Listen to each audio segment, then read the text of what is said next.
अगर ये डिस्कशन होता है और बाद में देश के गृह मंत्री जवाब देते हैं खड़े होकर, तो फिर कोई क्रॉस क्वेश्चन नहीं होगा और ये अपना जो चाहेंगे वो बोल के निकल लेंगे। ये इनकी रणनीति है।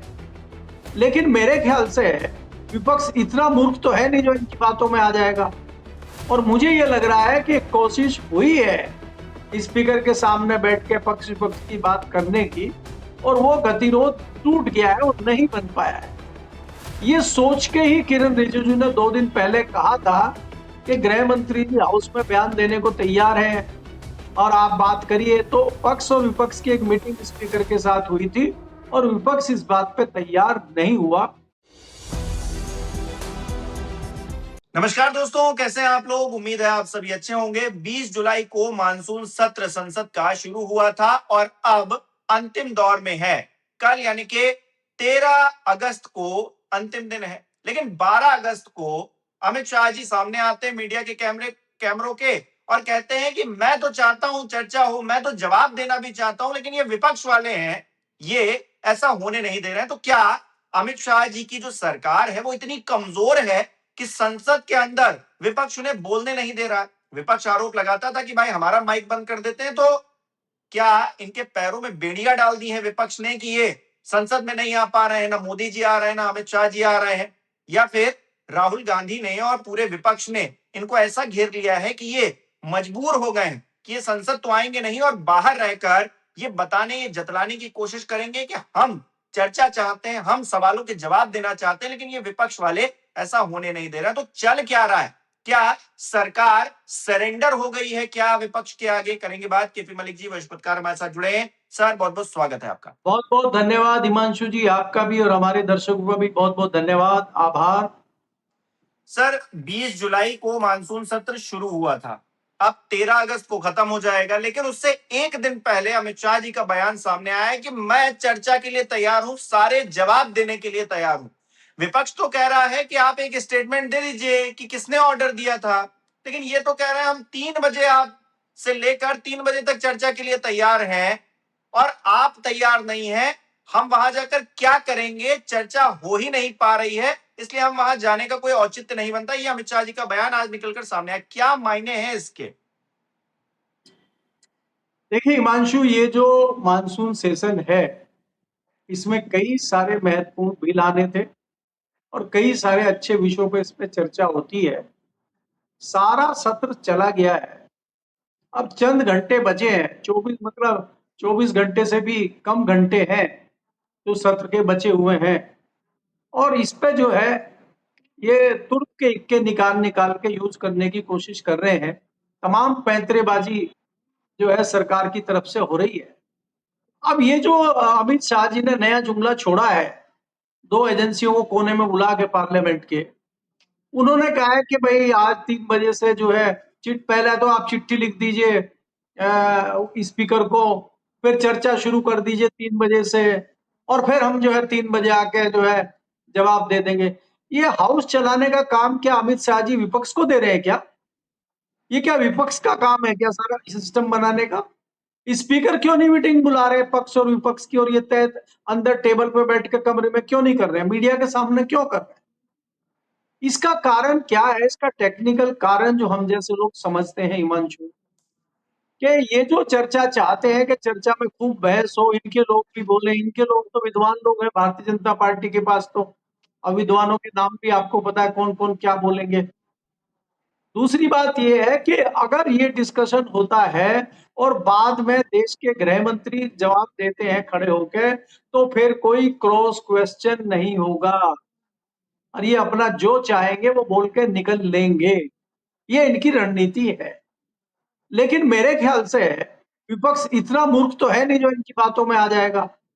और मुझे ये लग रहा है कि कोशिश हुई है स्पीकर के सामने बैठ के पक्ष विपक्ष की बात करने की, और वो गतिरोध टूट गया है और नहीं बन पाया है। ये सोच के ही किरण रिजिजू ने 2 दिन पहले कहा था कि गृह मंत्री जी हाउस में बयान देने को तैयार हैं और आप बात करिए। तो पक्ष और विपक्ष की एक मीटिंग स्पीकर के साथ हुई थी और विपक्ष इस बात पे तैयार नहीं हुआ। तभी आप ये देखिए कि जो डेली हाउस को एडजर्न करते हैं ओम बिरला जी जो हमारे माननीय स्पीकर जी हैं, वो बड़ी अच्छी तकरीर देते हैं और उसके बाद हाउस को एडजर्न करते हैं। आज उनकी तकरीर थोड़ी लंबी चली है, 3.5-4 मिनट उनकी तकरीर चली है और उन्होंने तमाम मुद्दे उसमें उठाए हैं और युवा अंतर्राष्ट्रीय डे भी बताया है उन्होंने, युवाओं की खूब बात की है। बड़ी अच्छी लगती है उनकी बात करनी और वो कोशिश की है उन्होंने। आज उन्होंने पक्ष की तरफ देखा ही नहीं, आज जो है विपक्ष की तरफ देख के ही बात कर रहे थे। आज वो लेफ्टिस्ट बने हुए थे पूरे, आज राइट की तरफ उन्होंने देखा नहीं, क्योंकि अब इन लोगों को समझ में आ गया है कि इनकी सुनने वाला कोई नहीं है। और आखिरी पैंतरा जो था वो अमित शाह जी ने खेल दिया बाहर आके, क्योंकि देखिए विपक्ष तो बाहर मीडिया में भी अपनी बुलंदी कर रहा है और इनके मीडिया को गाए भगाए चाहते ना चाहते भी वो बाइट तो राहुल गांधी की दिखानी पड़ती है। जो सदन के कैंपस में चल रहा है विरोध प्रदर्शन, वो रोज मीडिया में दिखाना पड़ता है और राहुल गांधी की रोजाना बाइट आती है। आज ये भी राहुल गांधी के साथ हुआ। ये जो एजेंसी है, देखिए पहली बात तो ये है कि भारतीय जनता पार्टी की सरकार ने ये किया कि काफी हद तक पत्रकारों को बाहर निकाल दिया है पार्लियामेंट से। कुछ जो है पत्रकारों को रखा हुआ है और उसमें 3-4 एजेंसियां जो है वो रहती हैं, जिसमें नंबर 1 पे एएनआई है, जिसको हम कहते हैं कि वो कठपुतली है सरकार की। और कोई भी सरकार हो, ऐसा नहीं है कि भाजपा की, कोई भी सरकार हो नंबर 1 पे रहती है वो। एएनआई है, पीटीआई भी वीडियो में आ गई है, पहले वीडियो में नहीं थी, ये प्रिंट में काम करती थी, अब पीटीआई भी आ गई है।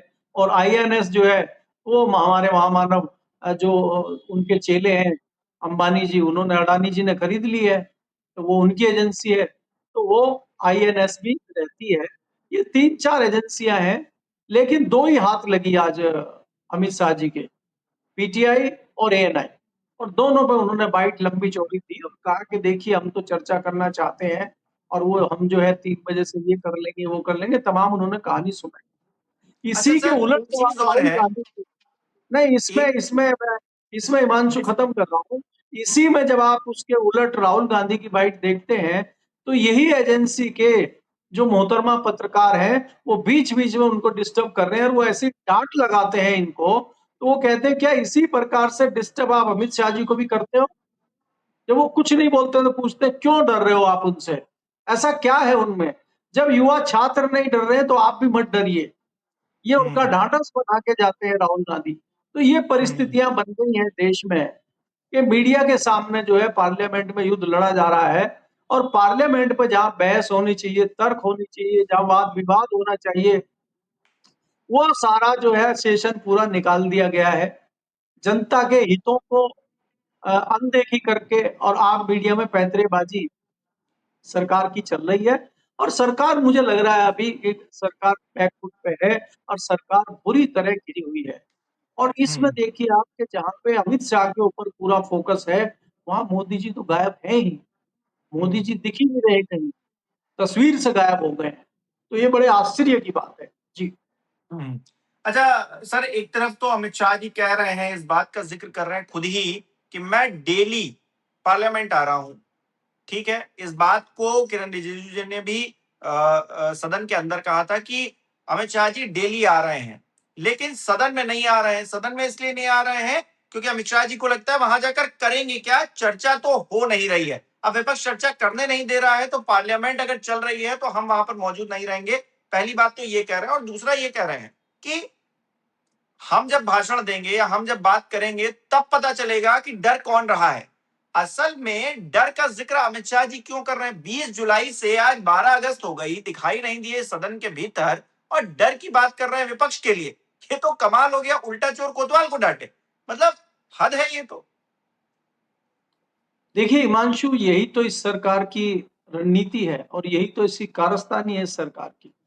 आप मुझे बताइए कि आप अगर रोजाना 4 पीएम में आते हैं और आप कोई प्रोग्राम कर ही नहीं रहे, जो चीज की आपकी ड्यूटी है वो कर ही नहीं रहे, और आप कह दें फिर 1 तारीख को लाइए भैया हमारी तनख्वाह दीजिए, हम तो पूरे महीने आए हैं, और संजय शर्मा कह दे हिमांशु को कोई कुछ नहीं मिलेगा, इसने काम ही नहीं किया पूरे महीने, तो आपको कोई, आप कुछ उस पर तर्क दे पाएंगे?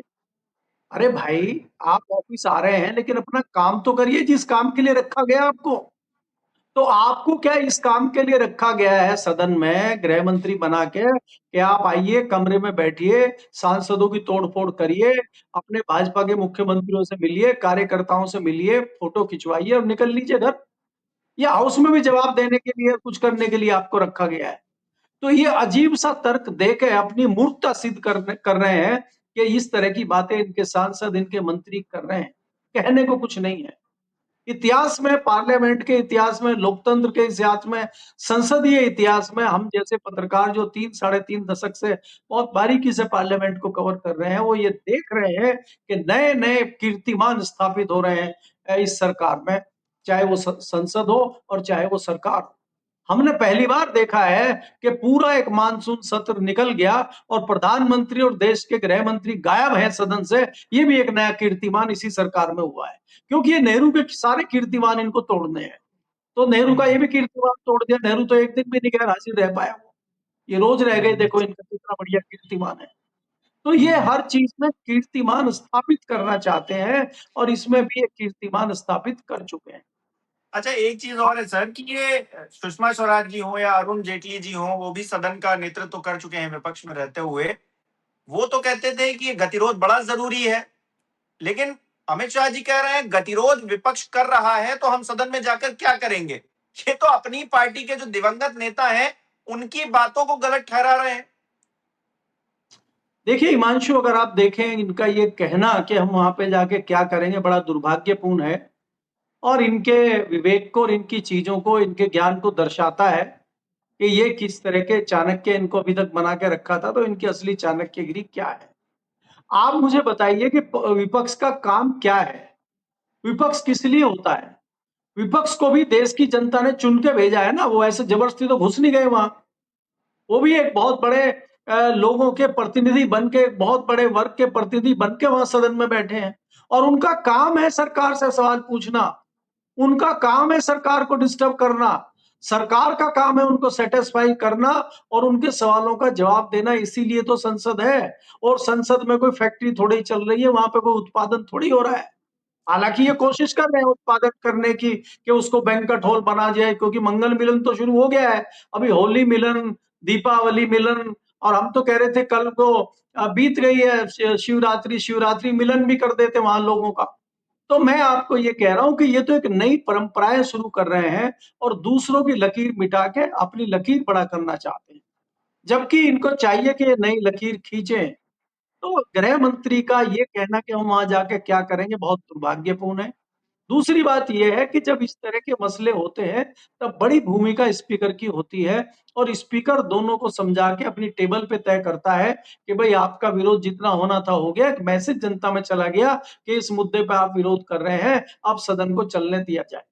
अब आप अगर सुषमा स्वराज की और अरुण जेटली की बात कर रहे हैं, अगर हम कांग्रेस सरकार की पिछले 10 साल की बात करें या उससे पहले भी वाजपेयी सरकार की बात करें 5 साल की, तो प्रमोद महाजन संसदीय कार्य मंत्री थे और वो जो विपक्ष के नेता होते थे, उनको हमने कहते हुए सुना है पार्लियामेंट के सेंट्रल हॉल में कि भैया देखिए आपकी नूरा कुश्ती हो गई है, आपने सदन के अंदर विरोध प्रदर्शन किया है, आपके लोगों तक मैसेज पहुंच गया है, लाइव टेलीकास्ट चल रहा है।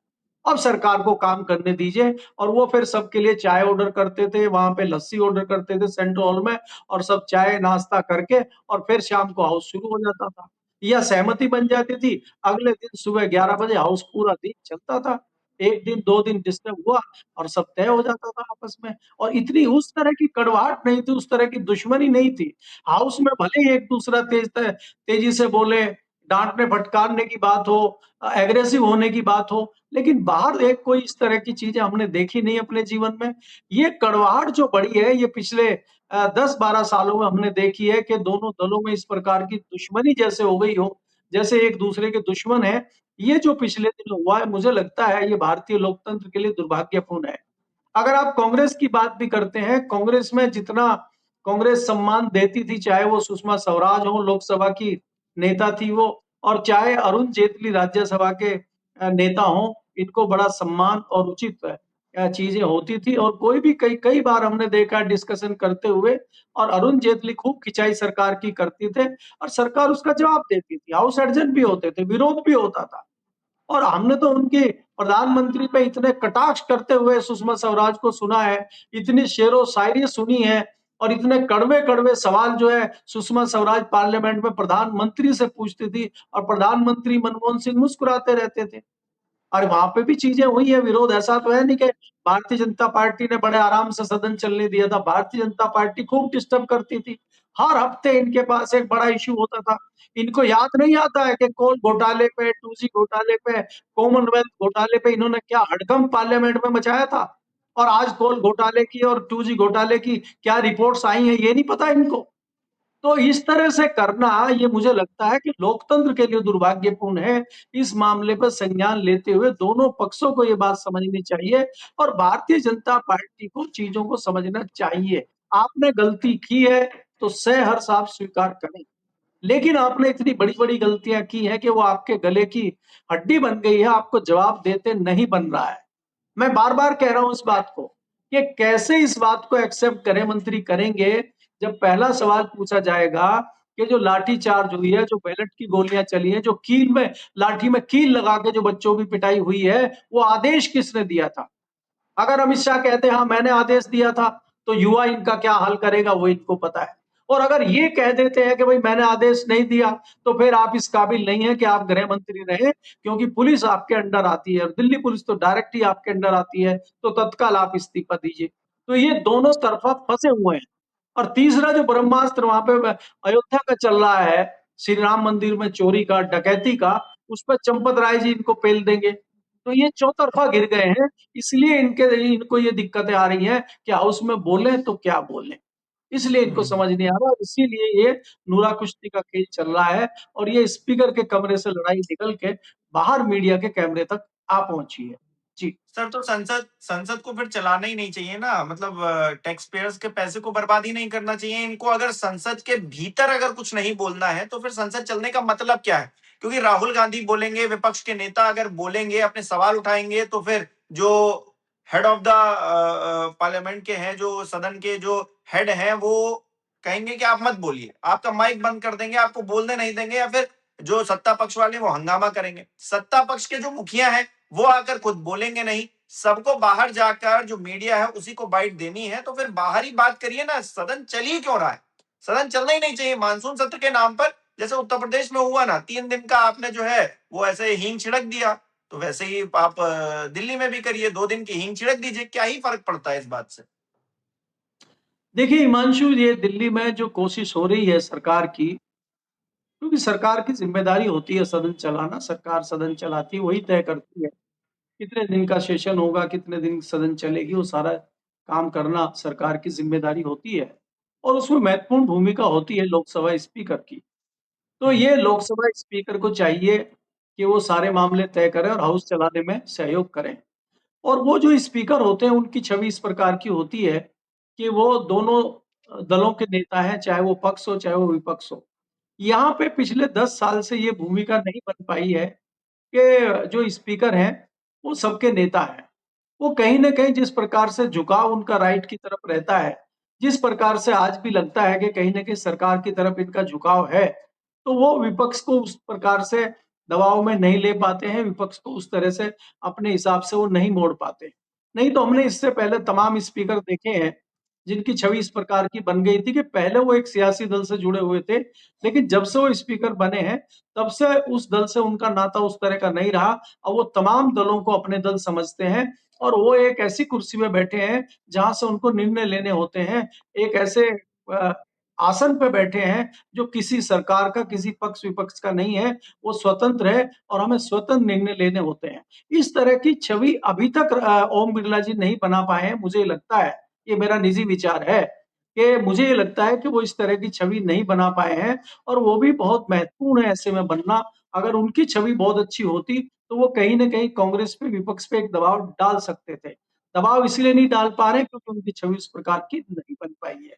दूसरी बात आप जो देख रहे हैं कि विपक्ष इसलिए हावी है और सरकार इसलिए सदन को चला रही है कि सरकार एक मैसेज देना चाहती है जनता को कि हम तो सदन चलाना चाहते हैं, विपक्ष नहीं चाहता कि सदन चले।